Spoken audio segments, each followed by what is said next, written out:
Olha, quem já fez ou só sentiu o cheiro daquele pão de fermentação natural assando, sabe que é outra coisa, né? É, aquela espera toda, o cheiro na casa. É quase um ritual, né? Muito diferente de, sei lá, pegar um pão de forma pronto na prateleira do mercado. Exatamente. E é bem essa jornada que a gente vai explorar hoje. Tipo, entender a ciência por trás desse pão mais artesanal. Isso, e como a gente chegou nos alimentos ultraprocessados, cheio de aditivos. A gente olhou artigos de química do pão, sabe?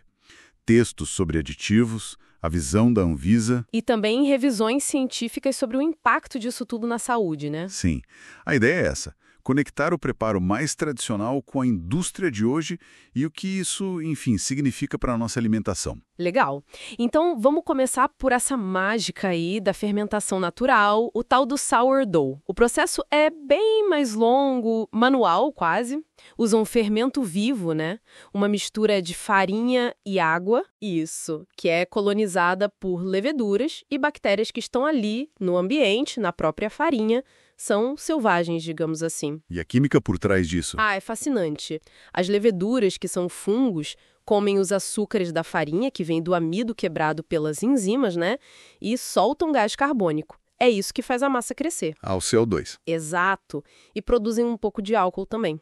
Já as bactérias, principalmente as láticas, produzem ácidos. Ácido lático, ácido acético. Que dão aquele gostinho mais azedinho. Isso. E esses ácidos também ajudam a conservar o pão por mais tempo, naturalmente. E o glúten? O pessoal fala tanto do glúten.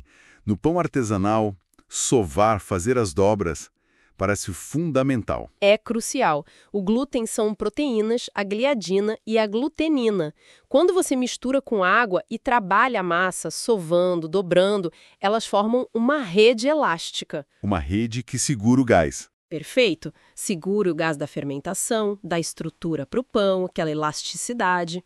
O processo lento e manual do sourdough desenvolve essa rede super bem. E dizem que isso até facilita a digestão, né? Tem essa discussão. A fermentação longa meio que pré-digere alguns componentes. Inclusive, o próprio glúten pode ser parcialmente quebrado.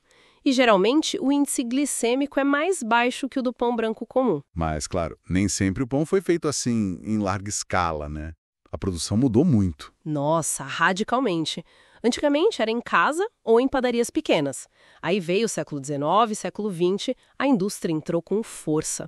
Buscando o quê? Padronizar. Aumentar a produção. Tudo isso. Acelerar o processo foi chave. Começaram a usar fermentos selecionados, super rápidos, que fazem o pão crescer em horas e não em dias. E aí entram outros ingredientes também, imagino. Sim, muitas vezes adicionam gorduras, açúcar para deixar mais macio, durar mais. O resultado é um pão com textura e sabor bem diferentes do tradicional, né? Casca fininha, miolo super fofo. É interessante que hoje tem um movimento contrário, né?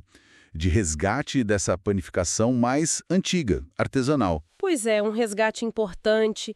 E essa diferença toda fica bem clara se a gente pensar na classificação nova que o Guia Alimentar Brasileiro usa. Ah, sim. Aquela que divide em in natura, processados, ultraprocessados. Exato.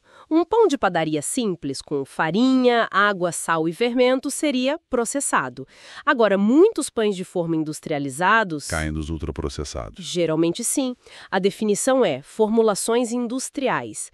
Pega o rótulo de um pão de forma comum, mesmo integral. A lista de ingredientes é enorme, né? É verdade. Tem farinha, água, mas aí vem emulsificante, conservante, melhorador de farinha, um monte de nome estranho. São os aditivos alimentares. E para que serve tanto aditivo assim? Bom, a definição oficial da Anvisa ajuda a entender. São substâncias colocadas de propósito para mudar alguma característica. Cor, sabor, textura. Ou para conservar mais? Mas, importante, sem objetivo nutritivo principal. Entendi. Não é como farinha que é a base. Não. E são diferentes também dos coadjuvantes de tecnologia, que são usados no processo, mas em tese não deveriam estar no produto final. Os aditivos ficam lá.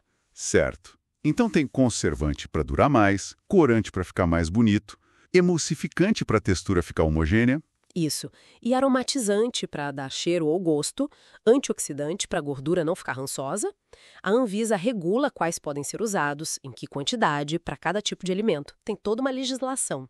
Baseado em segurança, imagino. Sim, em avaliações de segurança e na chamada necessidade tecnológica. Mas é um campo que tem suas controvérsias, sabe? Controvérsias. Como assim? É que alguns aditivos que são permitidos aqui no Brasil, dentro dos limites, às vezes são proibidos ou têm limites mais rígidos em outros lugares, tipo na Europa. Sério? Tipo quais? Há alguns corantes artificiais, por exemplo, que alguns estudos associaram com hiperatividade em crianças, ou certos conservantes, como nitritos em carnes processadas, ou antioxidantes como BHA e BHT, que já levantaram debate sobre potencial carcinogênico. A ciência está sempre reavaliando, né? Entendi. E qual o impacto disso tudo na saúde, pensando no consumo frequente desses alimentos ultraprocessados, que costumam ter vários aditivos? Olha, as evidências científicas têm se acumulado bastante nos últimos anos. Uma revisão grande de estudos, publicada na Cielo, por exemplo, mostrou associações bem consistentes. Que tipo de associações? Maior consumo de ultraprocessados está ligado a um risco aumentado de obesidade, principalmente em adultos, sabe? E também maior risco de doenças cardiovasculares, diabetes tipo 2 Nossa, e até alguns tipos de câncer, depressão e mortalidade geral. Os dados são preocupantes, sim. mas por quê?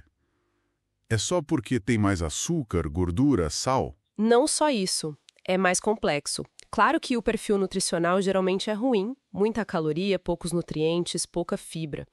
Mas parece que vai além. O que mais, então? A baixa capacidade de dar saciedade, talvez o efeito direto de alguns aditivos no nosso corpo, ou até contaminantes que podem vir da embalagem, tipo fitalatos, bisfenol A. E o impacto na microbiota intestinal, né? Que está super em alta a pesquisa sobre isso. Exatamente. Há uma hipótese forte de que esses alimentos alteram negativamente as bactérias do nosso intestino.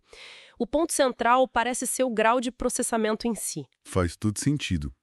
Aquela regra de ouro do Guia Alimentar Brasileiro de preferir sempre alimentos in natura ou minimamente processados ganha mais força ainda, né? Com certeza. Ler o rótulo se torna essencial. É uma forma de retomar um pouco a consciência do que a gente está comendo. A indústria facilitou muito, mas talvez tenha nos afastado um pouco da comida de verdade, né? É uma reflexão importante. A gente foi da beleza da complexidade quase simples do pão artesanal para a complexidade bem industrial dos alimentos modernos. Fica muito clara essa tensão entre a conveniência, a tecnologia e o que parece ser melhor para a nossa saúde e para a nossa biologia, né? Exato. A informação acaba sendo a melhor ferramenta para navegar nisso tudo. Entender o que está por trás do rótulo ajuda a fazer escolhas mais conscientes. Sem dúvida. Então fica a provocação final, talvez. Como que a gente acha um equilíbrio entre aproveitar as facilidades que a tecnologia alimentar trouxe e, ao mesmo tempo, valorizar e preservar práticas e ingredientes que parecem mais alinhados com o nosso bem-estar a longo prazo? E será que se reconectar um pouco com o ato de cozinhar, mesmo que de forma simples, não seria uma parte importante dessa resposta? Para pensar, né?